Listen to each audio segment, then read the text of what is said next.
बिस्मिल्लाहिर्रहमानिर्रहीम। अस्सलाम वालेकुम स्टूडेंट्स, मेरा नाम है तैमूर फजल और आज आपका प्रोग्रामिंग फ़ंडामेंटल का चैप्टर नंबर 6 है और ये चैप्टर नंबर 6 आपका लास्ट है इस सेमेस्टर में। इंशाल्लाह नेक्स्ट सेमेस्टर में हम इसको मज़ीद प्रोग्रामिंग फ़ंडामेंटल को पढ़ेंगे। और आज के चैप्टर का नेम है फंक्शंस और रिकर्जन। बेसिकली फंक्शंस क्या हैं और रिकर्जन क्या है, इसका इंट्रोडक्शन हम लोग पढ़ेंगे। अब फ़र्स्ट ऑफ़ ऑल इंट्रोडक्शन देख लें। इस चैप्टर में मोस्टली हम लोग देखने के जा रहे हैं कि most computer programs that solves real problems are as much larger than programs presented in the first few chapters of this book experiences as shown in the for example यहाँ पर एक कोटेशन लिखी है डिवाइड एंड कॉन्कर।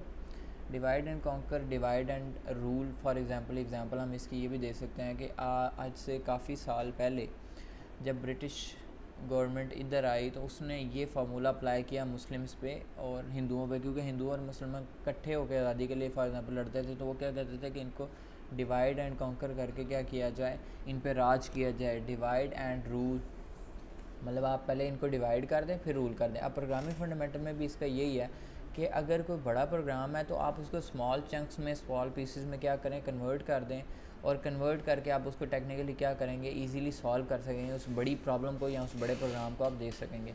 अब इसमें library files जो होती हैं वो बड़ा मेन रोल प्ले करती हैं। लाइब्रेरी फ़ाइल्स आपको पता ही है, जो आपकी हेडर फाइल्स जिसको हम कहते हैं, जहाँ पर सारे फंक्शंस दिए होते हैं। फॉर एग्जांपल आपने studio.h पढ़ा होगा, conio.h पढ़ा होगा, उसके बाद मैथ पढ़ेंगे आज हम।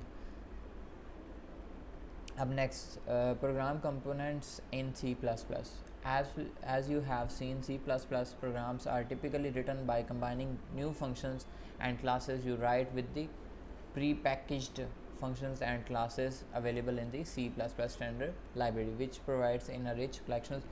बेसिकली आपको पता है कि हर बंदे की क्या होती है, प्रॉब्लम डिफरेंट होती है और अगर प्रॉब्लम डिफरेंट है उसके अकॉर्डिंगली उसके आंसर भी क्या होंगे, उसका सोल्यूशन भी क्या होगा, डिफरेंट होगा। फॉर एग्जांपल एक बंदा मेरे पास आया कि उसको प्रोग्राम चाहिए कॉलेज मैनेजमेंट सिस्टम पे, ठीक है, और एक बंदा आया उसको बैंक मैनेजमेंट सिस्टम पे चाहिए। तो दोनों बंदों की क्या है, डिमांड डिफरेंट है। बस हम फंक्शंस और क्लासेस कुछ सेम टाइप क्रिएट करेंगे और लाइब्रेरी फाइल्स भी ऑलमोस्ट सेम क्रिएट होंगी। फॉर एग्जांपल जो डाटा है वो कॉलेज मैनेजमेंट सिस्टम में भी ऐड करना होगा और हमने बैंक मैनेजमेंट सिस्टम में भी ऐड करना होगा। बट उसके कह सकते हैं ना जिसको जो ज़्यादा फीचर्स हैं वो डिफरेंट होंगे। फॉर एग्जांपल कॉलेज में स्टूडेंट पढ़ रहा होगा, बैंक में जो आपने फॉर एग्जांपल एक बैंक अकाउंट ओपन किया तो वहाँ पर आपको ATM ये वो सारी डिटेल आपकी प्रोवाइड की जाएगी और वहाँ पर सेव भी की जाएगी।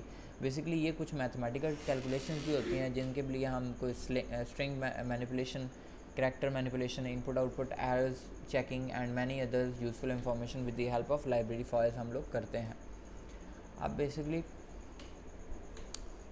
Function allows to you to modularize programs by separating its task into a self-contained units। Basically यहाँ पर को क्या करता है, आपको फंक्शंस क्रिएट जब आप करते हैं तो वो सेपरेटली आपके टास्क को क्या करता है, मैनिपुलेट कर देता है और आप उसको easily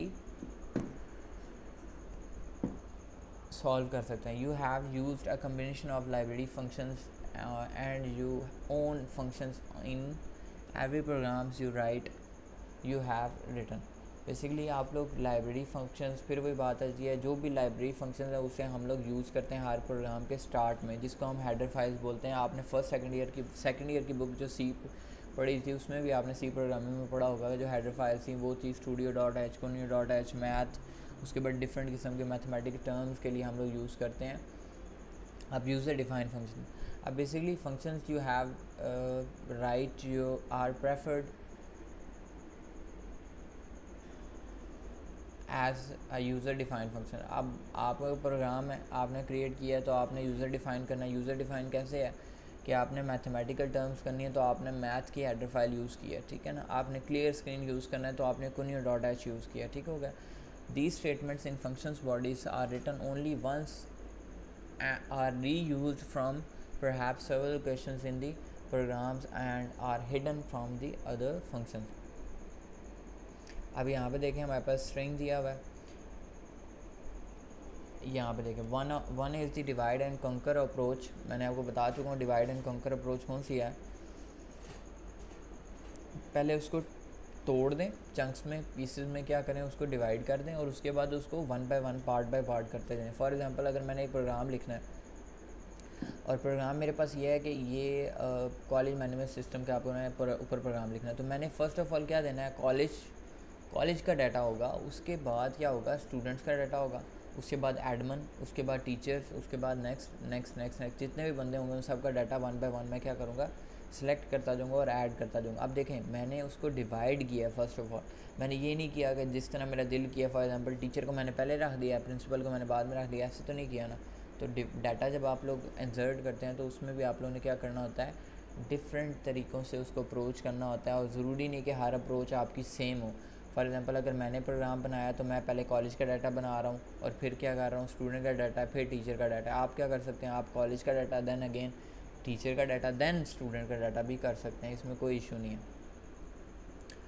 Another is a software reuse. For example, in earlier programs we did not have to define how to read a line of text from the keyboard. C++ provides this facility, this capability via the get line functions and string headers. Basically earlier stages में हम लोग programme को reuse नहीं कर सकते थे, but अब कर सकते हैं with the help of get line functions and string header. For example, आपके पास कोई भी चीज़ आपने रीड आउट करनी हो तो आजकल हम लोग क्या करते हैं, पहले क्या होता था कि मशीन लैंग्वेज यूज़ होती थी, तो आप लोग मशीन लैंग्वेज में ही जो करना होता था हम लोगों ने। मगर अब C++ में कुछ एडवांटेज हैं कि आप लोगों ने अगर कॉल करना है फंक्शंस को या जो भी आपने क्लासेस क्रिएट करनी है तो वो आप डिफ़ाइन कर दें और उसको आप बाद में भी कॉल कर सकते हैं। A third motivation is to avoid repeating code. अब बेसिकली रिपीटिंग कोड ऐसे ही है, सम सिमिलर चीज़ें जो होती हैं रिपीटिंग हो सकती हैं, बट सारा कोड क्या होगा, रिपीटिव नहीं होगा। रिपीटिव कैसे नहीं होगा, फॉर एग्जांपल अगर मैंने कॉलेज का डाटा क्रिएट करना है तो मैंने कॉलेज के टीचर्स का भी डाटा बीच में रखना है और कॉलेज के स्टूडेंट्स का भी डाटा बीच में रखना है, ठीक हो गया। मगर अब ज़रूरी नहीं है कि एक स्टूडेंट का रिपीटिव डाटा सेव होता रहे, ऐसे तो नहीं होगा ना। तो मैं एक ऐसा सिस्टम बनाऊँगा कि जैसे ही आपके कोई डाटा ऑपरेटर जो होंगे वो डाटा इंसर्ट करेंगे एक बच्चे का, तो वो एंटर क्लिक करेंगे तो नंबर 2 आ जाएगा सीरियल, और सेकेंडली उसको रोल नंबर साइन हो जाएगा कॉलेज का।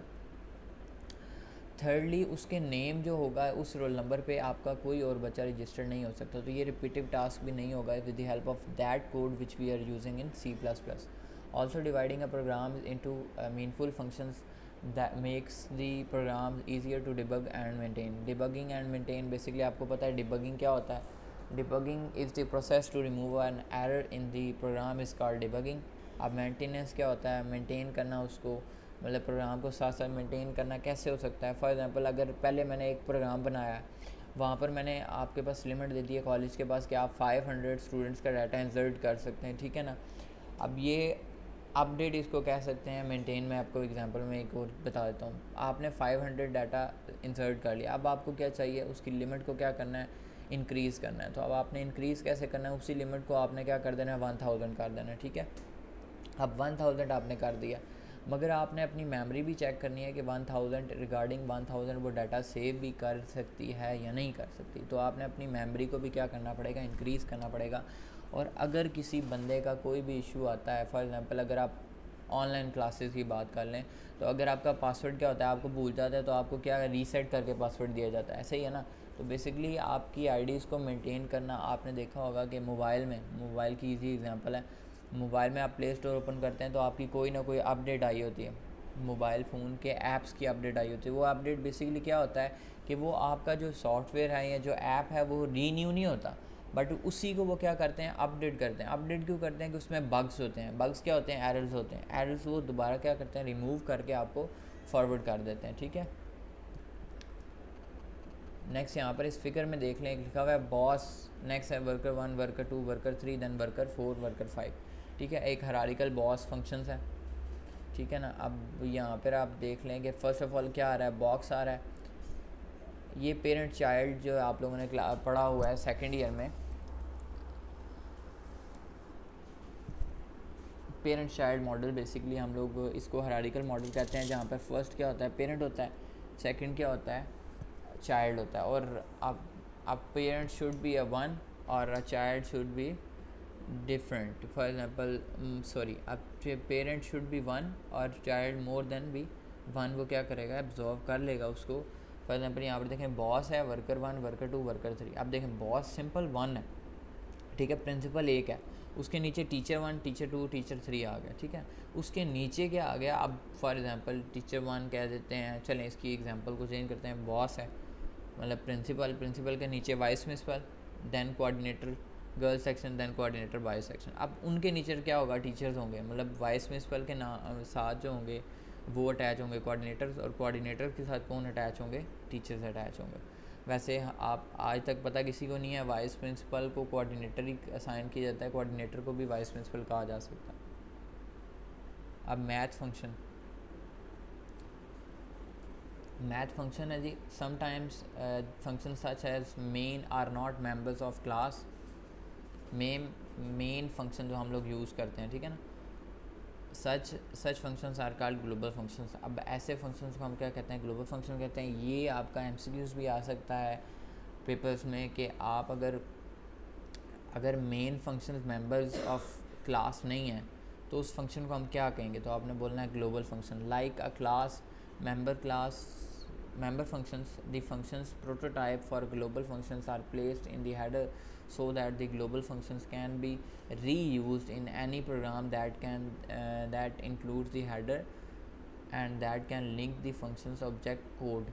For example, recall that we used functions po of the C math header to raise a value to power in figure this 5.6। अब यहाँ पर देखें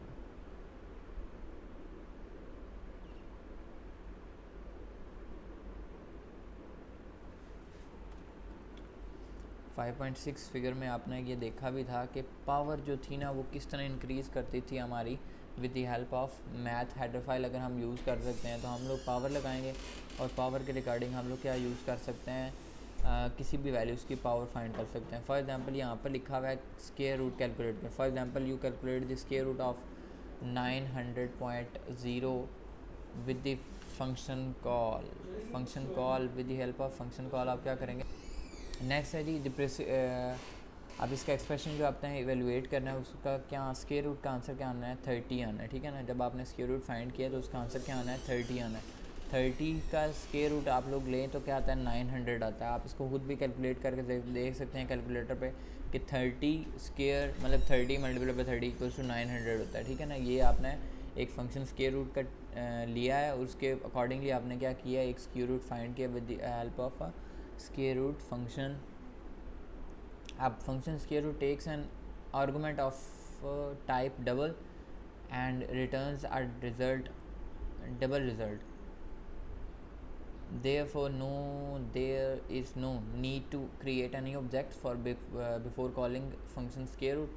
Also, all functions in C math headers are global functions. Therefore, each is used simply by specifying the names of the functions that allows. Basically, ये वही बता रहा है कि आप लोग बस उसका नेम स्पेसिफाई करें।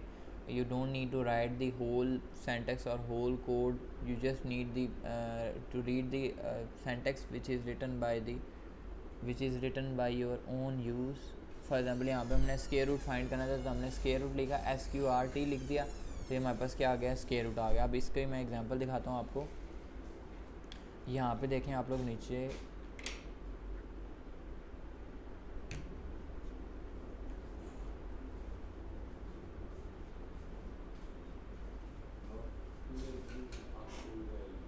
आप इस टेबल में देख सकते हैं कि हमारे पास फंक्शंस लिखे हुए हैं, डिस्क्रिप्शन लिखी हुई है और एग्जांपल्स लिखे हुए हैं, ठीक है ना। अब फॉर एग्जांपल अगर आपने कॉस फाइंड करना है तो कॉस और वैल्यू एक्स, अब टिग्नोमेट्री है बेसिकली, तो कोसाइन आपने फाइंड करना है, कॉस फाइंड करना है, जो भी टैन फ्लोर, उसके बाद log power sine square root tan x लिखा हुआ है बेसिकली। तो आप लोग जो भी है तो जस्ट आपने क्या यूज़ करना है, उसका फंक्शन यूज़ करना है और उसको क्या कर देना है, आंसर में आप लोग क्लिक कर देना है, ठीक है ना। अब बेसिकली नेक्स्ट जो टाइम हम लोग पढ़ेंगे वो होगा function definition with multiple parameters. अब पैरामीटर्स आप लोगों ने मल्टीपल पैरामीटर्स और पैरामीटर्स का इंशाल्लाह मैं आपको डिफ़ाइन कर दूंगा कि फर्स्ट ऑफ ऑल पैरामीटर्स क्या होता है और मल्टीपल पैरामीटर्स क्या होगा। नेक्स्ट लेक्चर में हम पढ़ेंगे। Thank you so much, take care, अल्लाह हाफिज़।